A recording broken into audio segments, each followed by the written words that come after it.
unimaginably sad day is the nothing personal word of the day. Today is Tuesday, November 15th, 2022. And those were the words spoken by the president of the University of Virginia following the shooting death of three football players for the team shot by one of their teammates after a field trip. When you are the president of anything, a university, a country, a corporation, I don't think that any of us can any longer say that it is an unimaginably sad day when there is another shooting. We don't need to talk again, do we? About guns. We don't need to talk again about all the shootings, about all the things they're going to change when they don't. We don't have to talk about that there aren't going to be field trips anymore. They'll have to check our underwear when we check into an airplane. They're not going to change that. What we do have to talk about, however, is what leads up to this point and what should we do when you are in charge of people, whether you're in charge of your family, whether you're in charge of somebody at work, one person, or you run an office or a school. University of Virginia officials had ample opportunity, it seems, it appears, to stop Christopher Jones Jr., the person who cannot be dead enough in my mind, should he have done what they are accusing him of doing. He had gotten in trouble with the university before for hazing. He had gotten in trouble with the university before for gun possession. He was on a watch list because someone had told the officials and the authorities that he possessed a gun. What do you expect the president of the university or the campus police to do?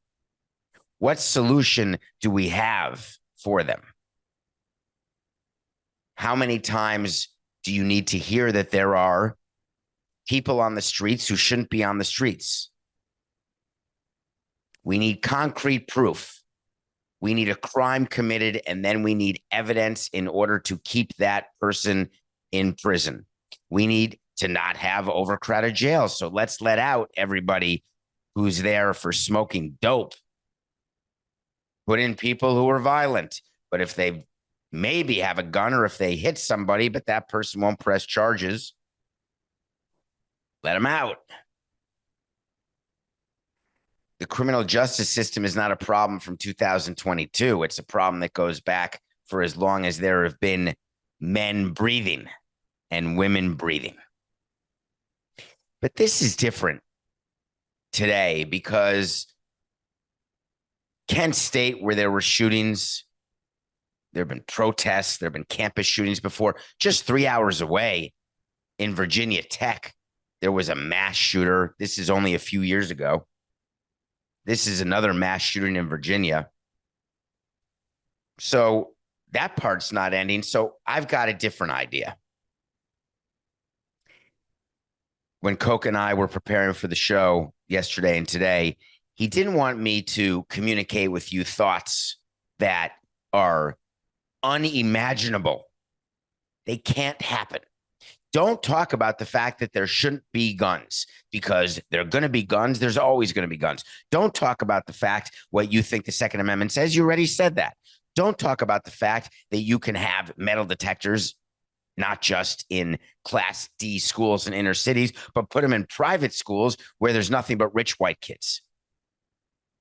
Don't talk about the fact that everybody on a watch list or everybody accused of any crime anywhere, whether they've done it or not, are put away and kept away, period.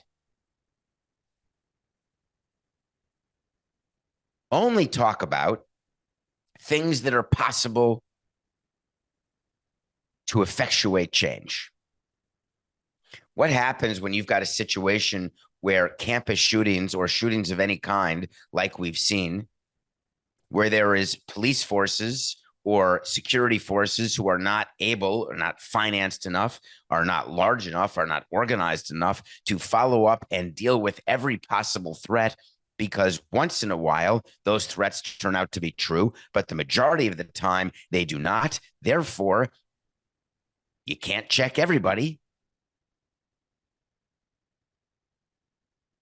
How many times this just came to my head? So this is not wholly comparable, but when you eat boneless chicken, you're not chewing it, checking for bones. Except one time when you get a bone and you're like, man, I thought there were no bones. Does that mean that you chew differently? Yeah, for the first minute after. When you're sick, you say to yourself, I will not do what made me sick. I will get better rest. I will take better care of myself. I will drink juice. I will work out because I don't ever want to feel this way again. And what happens? You go back to the grind once you're feeling better and you do exactly what you did, which made you feel that way in the first place. And then you feel that way again. And yeah, I'm talking all college students and all professionals and people everywhere. And then you run your body ragged till you're sick again. I've done it so many times. I've been doing it my whole life. I'm not special or extraordinary. So that's not the solution because human behavior is not going to change. So here's what we'll do. We'll just accept the fact that there are casualties, not of war, which we were taught as a concept. There are just casualties of life. There's people who are lucky, they win the lottery. There's people who are not lucky, they get shot on a school bus after a field trip. Luck of the draw. They were 20 years old. If you live a full life, you live to 90, cost them 70 years. What's 70 years in the middle of 1,000,000,000 years? A blip, a gnat on a buffalo that you're driving by at 80 miles an hour. Well, that's a terrible way to think about it because if you do that, then why do anything? Why try to make things better? Why try to be productive? Or you could bang your head against the wall trying to be productive and not accomplish anything and close your eyes for the final time and say, what? It all passed me by. What change did I make? What legacy did I leave? To the president of the university, they all get together. And I know this. Boards get together. It's always reactive. Another tragedy, another shooting. We're going to make it harder. We're going to pay more attention. We're going to be on red alert. Let's go to DEFCON 2 on campus. Well, that's not sustainable because what happens is if you start living your life at DEFCON 2, that's not a quality of life. So then the politicians are convinced, or the board or the president of the university says, we're not going to disrupt campus life because of one bad apple. Why spoil the entire bushel? How does that not make sense when you are a leader? In Africa this summer, watching animals cross the Serengeti, remember I told you about the wildebeest migration and how once in a while a young wildebeest gets eaten by a crocodile, and that's it. Can you imagine if the wildebeest said, hey, we lost one, I guess we should no longer be crossing this river? Behavior doesn't change because there are accepted casualties. They're accepted margins of error. That's what people are. But the father of the slain student who says, I wish it were me, you have to say the usual things when you are not related to the family, but you are representing the university or the team or the league or the city or the country. That's the whole thoughts and prayers. Let me start off by saying I'm sorry. Really? NSS. Of course you're sorry. It's hard to say you're sorry, isn't it? No, you got it wrong, Peter Cetera. It's easy. It's the greatest outward ever invented. Hey, sorry about that. I'm sorry. Wait, what are you sorry for? Just, I'm sorry. Sorry this happened. I'm sorry that you lost a child. I'm sorry that you didn't get your way. I'm sorry you didn't get your job. I'm sorry you're losing your job. I'm sorry that your show's being canceled. I'm sorry. Sorry that I didn't include you on this trip or didn't include you in this party. I'm sorry that I wasn't nice to you. How many times do we say we're sorry during the day? I'm sorry. Let me start with by saying I'm sorry for the loss, the unimaginably sad day. Here's what's changing. Not the playbook, not the statements. We get together. Sorry, Coco. We get together as boards, talk this through every time it happens. We're going to pump up security. Hey, let me see the budget. Ooh, our security budget, we're losing money. We can't really add more security people. What's that going to do? As a matter of fact, we may need to cut some security people, but we're going to put sustainable lights in more places where the light bulbs don't burn out so we don't have to change the light bulbs. And we may add some flyers with some phone numbers. Call 811 if you're nervous on campus or nervous walking down the street. It's like calling for a Uber when you're drunk and you have your car and you say, no, I can make it. It's a good thing to do. It makes you look good, makes you feel less guilty, less sorry. Oh, no, it doesn't. Because you all feel the same exact way when the same thing happens that you know is going to happen again, because it always happens again.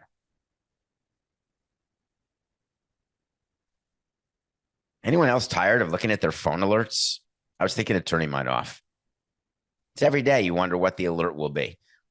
You don't get an alert like when, hey, look outside. It's a beautiful sunrise, an amazing, colorful, perfect morning. That's not the alert I get. The alert I get is more people die, more people die.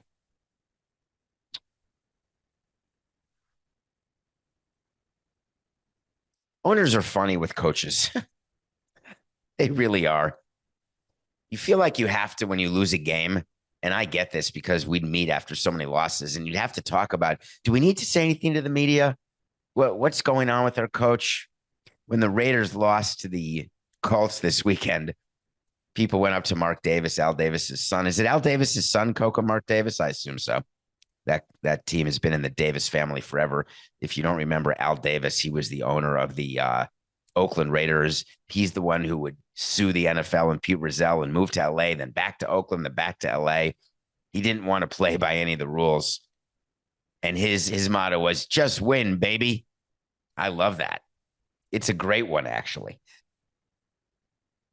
And the reason it's great is that winning, of course, covers all L's, and there were plenty of L's, other than the hiring of our coworker at CBS, Amy Trask, one of the great executives. Forget female executives. Hey, when is female executives a thing? I guess we have to keep announcing it. The Marlins announced the promotion of Jeter's hire. She's the woman president. And for whatever reason, I read that she's the first or of full president of baseball of business operations. I worked with someone named Pam Gardner, Coca. And Pam Gardner was always in owners' meetings. And I believe that back in the day, she was the president of the Houston Astros. It'd be cool if we got to a point where it would not be known as historic. I guess that's what happens. Things start off as historic, and then they become commonplace and then less notable, and then you don't get the text alerts. That could be. So the Raiders are playing the Colts, and we'll talk about the Colts because it's unbelievable what they did. It's awesome naming Jeff Sunday as their coach. And but the Raiders played these Colts and the Raiders lost, and the Raiders were supposed to be good. I'm not sure why. They won a bunch of games last year, but they've lost ever since. And their coach is a guy named Josh McDaniels, who you may have heard about, used to work for Bill Belichick in New England, and then took a job with the Colts and then left like a day later and went back to being an assistant with the Patriots. And now is the head coach of the Raiders. And he got this long-term deal when he was hired. And his total coaching record with the Las Vegas Raiders is 2-7. But people are saying, hey, he's got to be fired. So that noise gets into an owner's ear, and the owner will meet the PR guy and say, well, what are your thoughts? And the PR guy will say, well, you're going to be asked. Our GM is being asked. We're being asked. What are you doing here? Why is it that when there is losing, so this is a first-year manager. Remember, 2-7 multiplied by 10, 20-70 would be a very bad record after 3 months in baseball, being 50 games under. But let's say the equivalent is being 20 games under, losing 100 games. I always thought and would say to ownership, it's worse to look like you made a mistake than to have your decision be wrong. And After 9 games, neither is the case. There is no way to know on field how your coach is doing after 9 games. Behind the scenes, we could say, hey, our coach and manager is not prepared. We don't see him doing the work. We don't see him creating a playbook. We get a copy of the playbook. There are no plays in the playbook.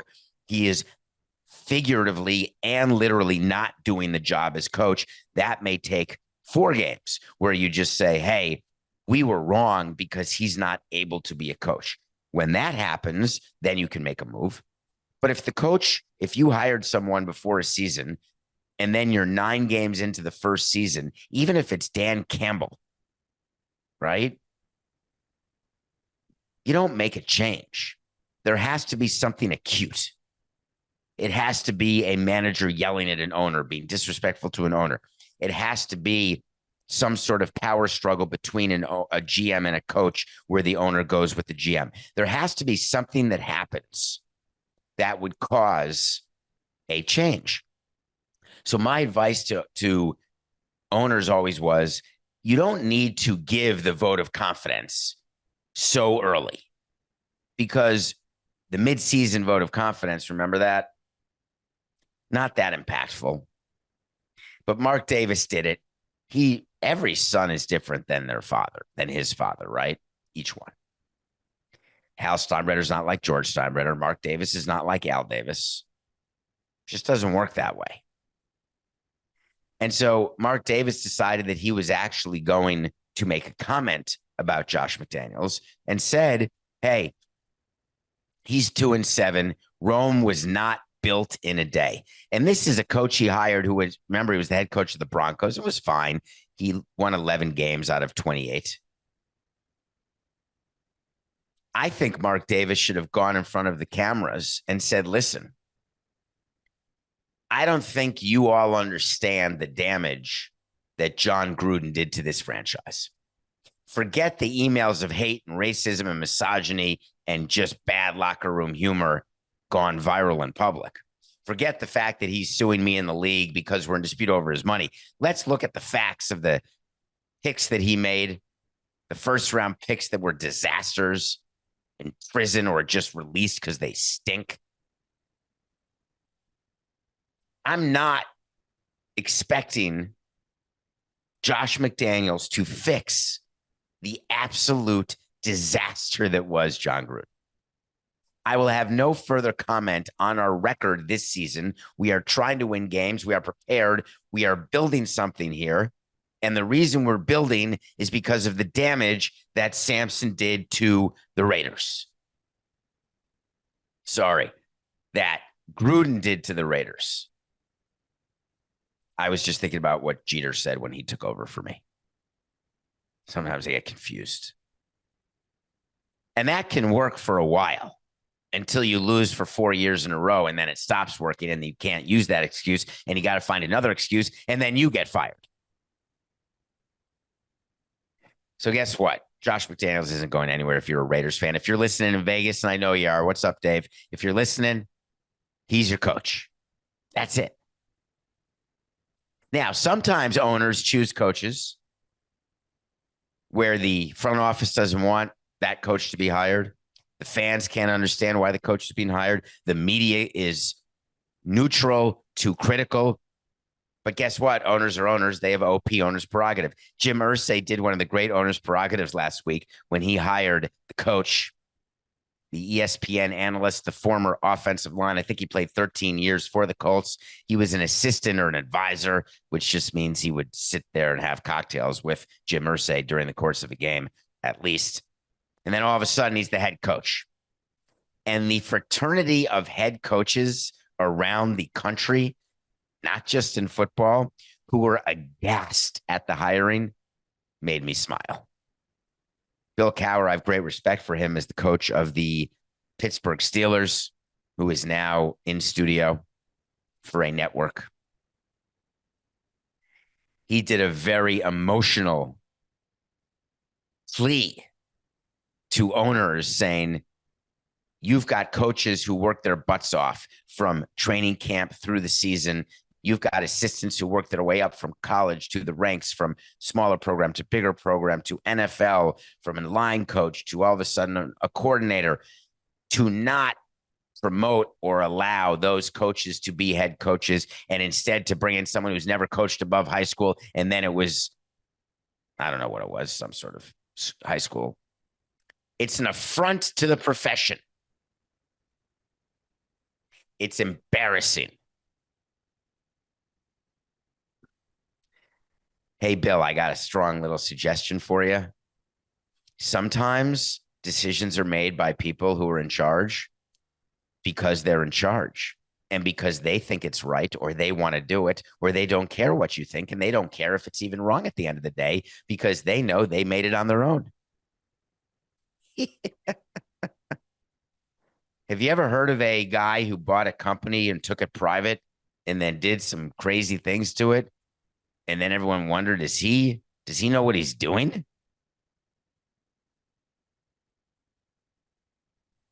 And I got another question. Is any of the blowback for this coach not just process driven?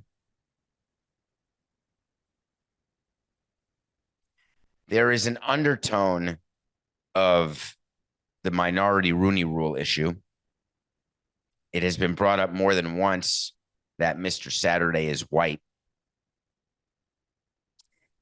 So is that something that would have brought out even more outrage or less outrage?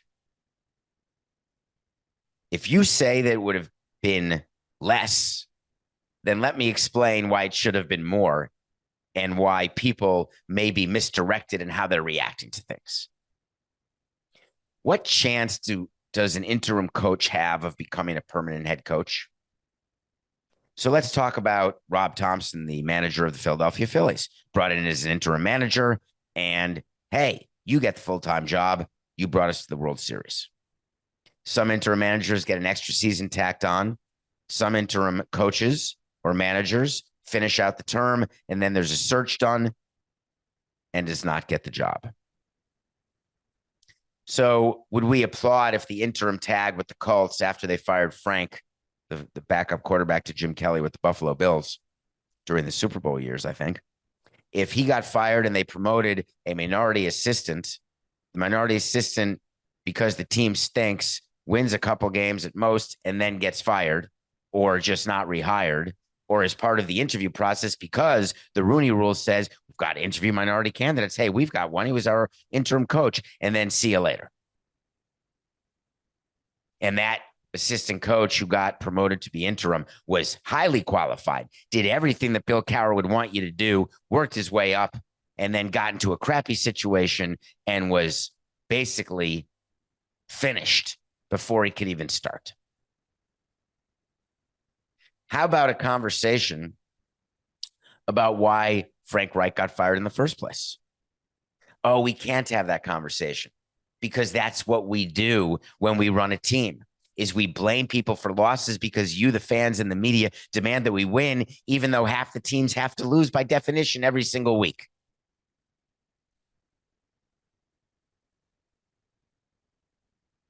I wasn't outraged about Jeff Saturday. And it's not just because we hired Dan Jennings as our GM to become our manager. It's not because I've done something like this or seen an owner do something like this. It's just a fact of life. It ties back to how we started this show. What are you going to change? You're going to change the way owners act? It's never going to happen. You can make whatever emotional plea you want about process. There is no process. Owners do what they want, whether they own a sports team or a company where people communicate in an online way.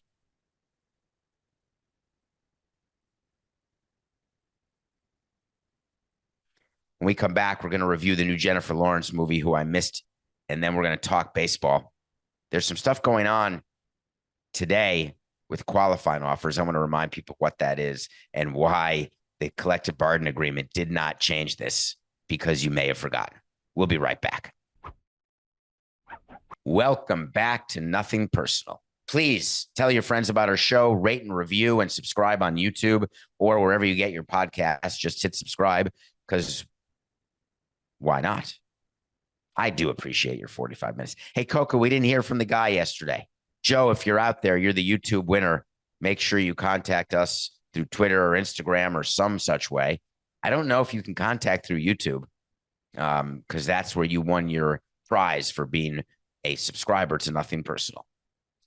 So Jennifer Lawrence came out with a new movie, and I watched it the other day. It's called Causeway.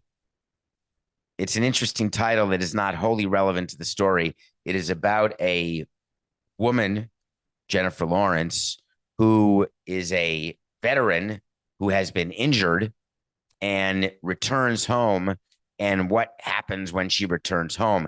Now, it sounds like a story that we've seen before, whether it was Thank You for Your Service or any number of stories, from coming home to Born on the 4th of July to any sort of veteran stories. It's a very popular topic. This one's a little more nuanced. Jennifer Lawrence had a brain injury. There's some spectacular character performances. She stars along with Brian Tyree Henry, who you may just remember from Bullet Train, opposite of Aaron Johnson Taylor. I can't remember which one. The guy from Savages, Coca. So the nuance of this movie is that what happens when she gets back and who takes care of her, and then why she meets the people she meets and has the experiences with the people she has the experiences with. And it's not about having sort of PTSD. It's a lot deeper than that. So that's the part of Causeway I enjoyed. There's so much in Jennifer Lawrence's acting that was not on the script, in that it wasn't words. She does a lot with her eyes. She does a lot with her tone. It's the opposite of her character in American Hustle. It's not a frenetic character. It's the opposite of Silver Linings Playbook. She plays a truly not like what's that movie? Took Me Up, the Adam McKay movie. Look Me Up, Look It Up from last year. It's not like that at all. The reason that you should give it a try is that don't look up. Thank you, Coca. The reason you should give it a try is that we're lucky to have Jennifer Lawrence as an actress in this, and you don't know how long she's going to keep doing it. So anytime she takes the time to choose a script and put herself on screen, you take the time. Apple TV, it's called Causeway. Okay. Coca, we have another good question. You know what I want? I want to talk to Samson. So you want to talk to Samson. We can't get to all the questions, but God, there's some good ones.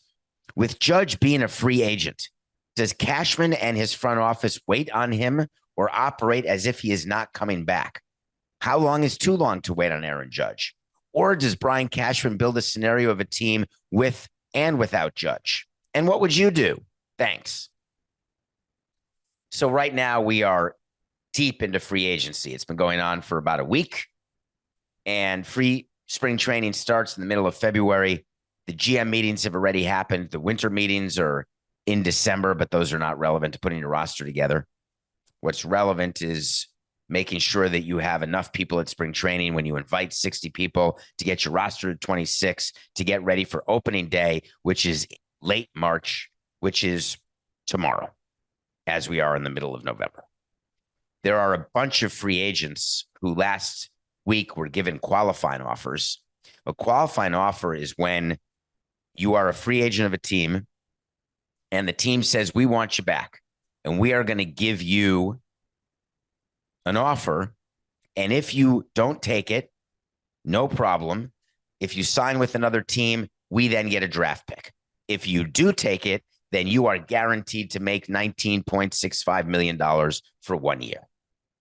The qualifying offer is something that got taken away in the last collective bargaining agreement because the players believe that when a player has been given a qualifying offer, like Aaron Judge, as an example, and turns it down, which Aaron Judge will do, another team will not want to sign that player or will pay him less, like Carlos Correa last year, fewer years, fewer dollars, because they don't want to give up the draft pick. And so the players said, take that penalty away. And the owners said, we're happy to do that. we want an international draft. And the players said, ooh, we'll negotiate that. How about that? Do you remember at the end of the lockout, that was an unresolved issue where they said, we're going to keep the qualifying offer in place, the owners said, but the players said, okay, but if we give you an international draft, then the qualifying offers disappear after 2022. Well, the owners and the players, and it was not very public. It did not get a lot of attention, but there's been negotiating this season post collective bargaining ratification, and the negotiation was on an international draft, and it did not go anywhere. Therefore, the owners said, all right, no problem. The irony, of course, is that there has never been 23 owners who wanted an international draft. Now, people would vote for it as part of a CBA. The owners would because, hey, let's get a CBA done. But as a standalone issue, no. The trade of the international draft for the end of the qualifying offer was never going to happen. But it sounded good to talk about. It made everyone look good. So it didn't happen. And here we are with qualifying offers, and 14 people got qualifying offers. You only have until today at 4 p.m. to either say yes or say no if you're one of the players. So what the players have been doing who get qualifying offers, and all free agents who do not have qualifying offers because you can't get more than one. So that's why Carlos Correa got one last year, did not get one this year from the Minnesota Twins, where he played 1 year. The agents right now are furiously figuring out whether or not each of these players who got a qualifying offer will have an opportunity to make more money than the 19.65 for 1 year. So when you've got a player like Aaron Judge, that's not an issue because Aaron Judge is going to get multiple years and he's going to get that offer, and he's going to get that offer from multiple teams. Therefore, you say to Aaron Judge, you are declining the Yankees qualifying offer. No problem. Easy one. But when you are a more middle of the road guy, like let's take the example of, I don't know, how about the Texas Rangers pitcher, Martin Perez? And you've read about the fact that it is likely he's going to accept this qualifying offer given by Texas. Do you know what teams don't want when they give a player a qualifying offer and they're a middle of the road free agent and they're just going for the draft pick compensation? They do not want their player to accept the qualifying offer. When you're a player who doesn't have more money from anyone else because you're 31 years old, you had a career year, and you're not worthy of a multi-year deal, and you see that you get a qualifying offer, you say, holy cow, this is amazing. I'll take it. Like Jock Peterson getting a qualifying offer. You may remember him from the postseason a couple of years ago with the Dodgers. He then went to the Braves. Remember, he was the pearl necklace guy with the Braves. He was offered $19.65 million. Guess what's going to happen at 4 p.m. today? He's going to say, hip, hip, hooray, I'll take the money. Anthony Rizzo was offered a qualifying offer by the Yankees. He's going to be a free agent. Who the hell is going to sign Rizzo? It's being reported that the Houston Astros want him. Okay. Be a good lefty bat. Put him at first base. Maybe. More than $19.65 million? Oh, he had 30 bombs for the Yankees. They're going to do it. I guess Rizzo is going to say no to the offer because he thinks he's going to get more. I hated qualifying offers. Too risky. You're putting your payroll together. You know by 4 p.m. today whether any of those players are on your team guaranteed. It's sort of like the tender deadline when you tender players who've only been in the league 0 to 3 years. You have to give them a contract by a certain date in December. And when you do it, you then put those players in your budget. When you have a player like Aaron Judge and you are Brian Cashman, you are putting Aaron Judge in your budget.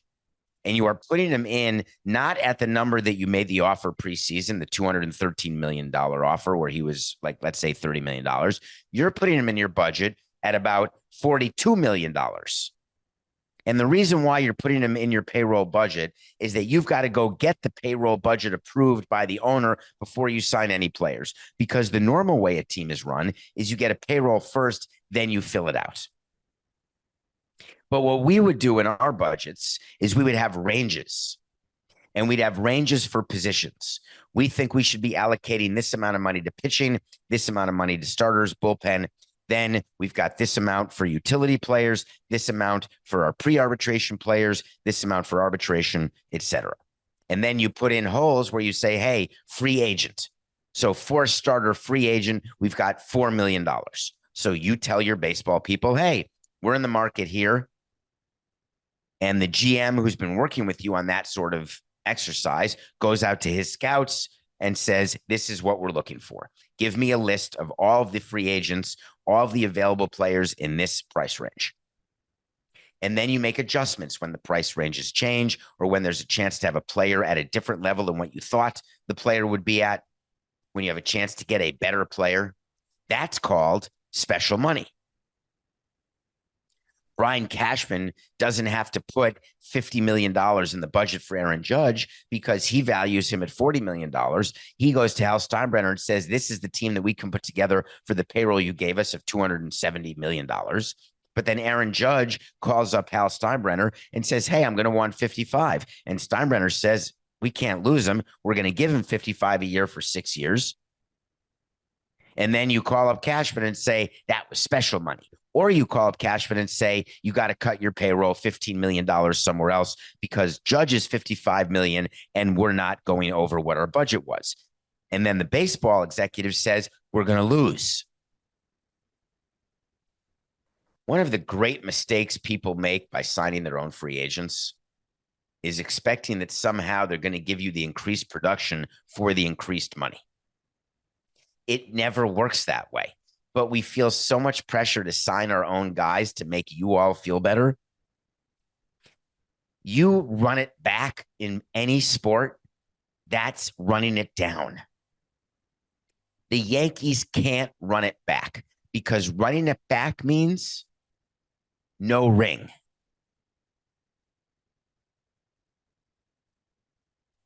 So if you're not going to run it back, you got to get your owner comfortable with the reality of letting players go. Does this sound familiar? Tampa Bay Rays let players go. They just traded that very popular player. Remember G-Man Choi? Very popular during some of their playoff runs. See you later. Got too expensive. Traded to the Pirates, no less.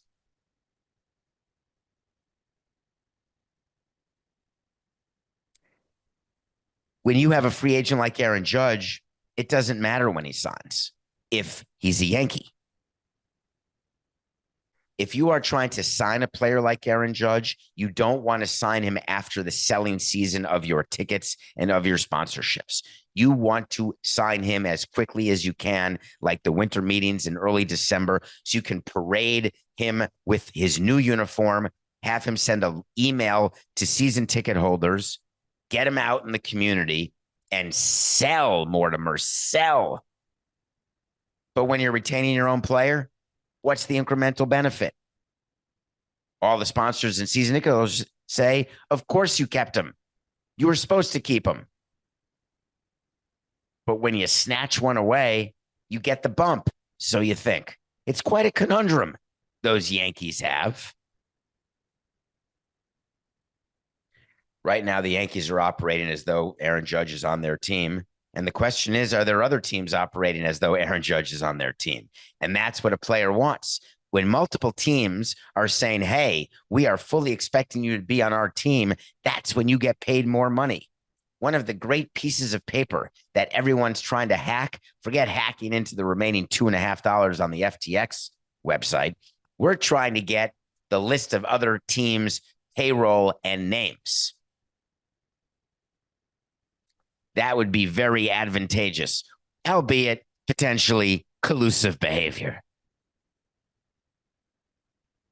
Yankees will wait as long as it takes. One day you're just going to wake up and Aaron Judge will either be re-signed or be gone.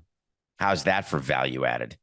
Don't expect it anytime soon. So we'll see what happens with these qualifying offers today. But the more people that take qualifying offers, the more mistakes that are made.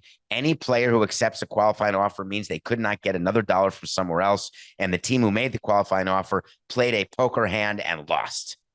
Will the Mets lose with Chris Bassett? Wait to see. I would think that Perez and Jock Peterson will accept the qualifying offer. Chris Bassett, if he gets more than 19.65 on a multi-year deal, then teams were not paying attention. Yeah, we'll see what happens. Okay. Wait to see is when we tell you something's going to happen. When it does, we revisit it. When it doesn't, we revisit it. We had a wait to see yesterday. It's baseball award week. The wait to sees, we're going to have turnaround like this. It'll be easy for Coca to update the document. We gave you the rookies of the year in the American League and National League, Julio Rodriguez and Michael Harris. We said they'd win. They won. Michael Harris beat his teammate Spencer Strider. Julio Rodriguez beat everybody. 29 of 30 first place votes. I'm not sure who would have not given him a first place vote. They gave it to the catcher for the Orioles. Julio Rodriguez had the best rookie year. Tonight, we get managers of the year. I'm going to give you two wait to sees. I want to briefly talk about managers of the year.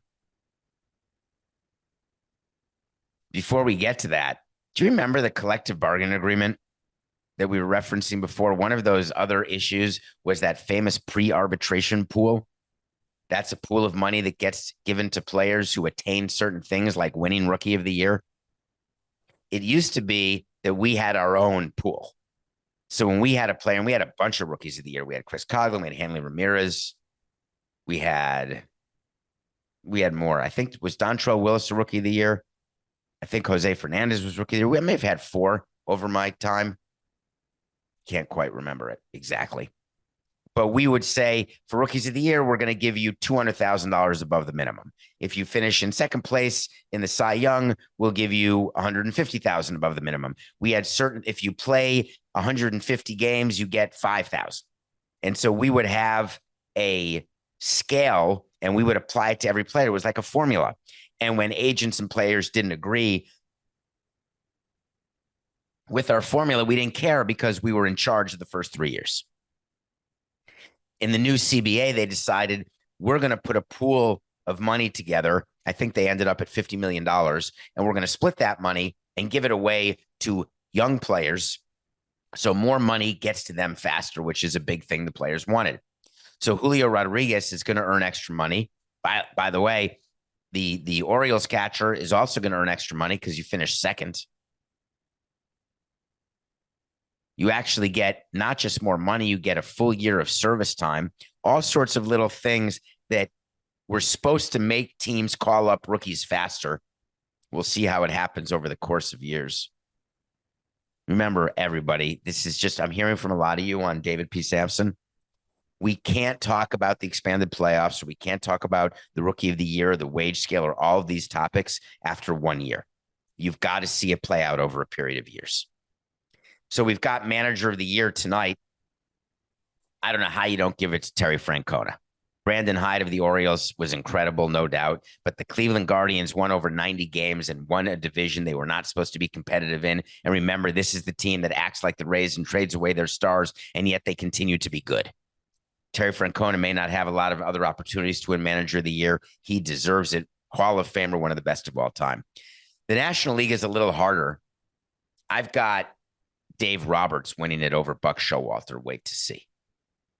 The problem with winning 111 games when you've got the highest payroll and you've won every year for 9 years your division is that you get overlooked and never win manager of the year. But people forget the Dodgers rotation was mediocre. They had a ton of injuries. They've had a ton of lack of performance from players who they expected to have performance from. Yes, Freddie Freeman and Trey Turner at the top of the lineup. Mookie Betts is the best top of the lineup, period.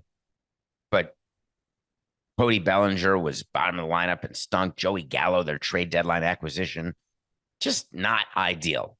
And Dave Roberts won 111 games. He's my pick. Wait to see. Nothing personal pick of the day. I had it wrong. I had the Commanders losing by 11 and they won by 11. We're 128 and 108. The thing about the Commanders is I thought the distractions of the week with Danny Snyder, I didn't realize they'd go full major league and band together despite Snyder. I thought it would crush them because the Eagles are so good. But that's not how the game looked if you watched it. The Commanders covered by winning the whole damn game. We are back to 20 games over. Let's go NBA for our pick of the day. We got the Utah Jazz playing the Knicks. There was a fascinating article, and I'm not going to talk about it today, but I want you to think about it for a show coming up probably this week.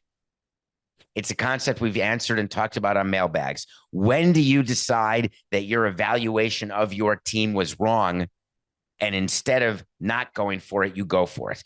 Another decision is when you were tanking and all of a sudden you're good, what do you do? The Utah Jazz were supposed to be the worst team. They traded Donovan Mitchell, Rudy Gobert. They got rid of everyone. Meanwhile, they're like a team now. They're favored by 4 over the New York Knickerbockers. And this is total bias from when I was growing up. We could never win in Utah. Now, of course, it was Stockton and Malone. But Jazz -4 over the Knicks is the pick. We will revisit the wait to sees for your manager of the year tomorrow, plus a plethora of other topics. That's our show for today, though. It's just business. This is nothing personal.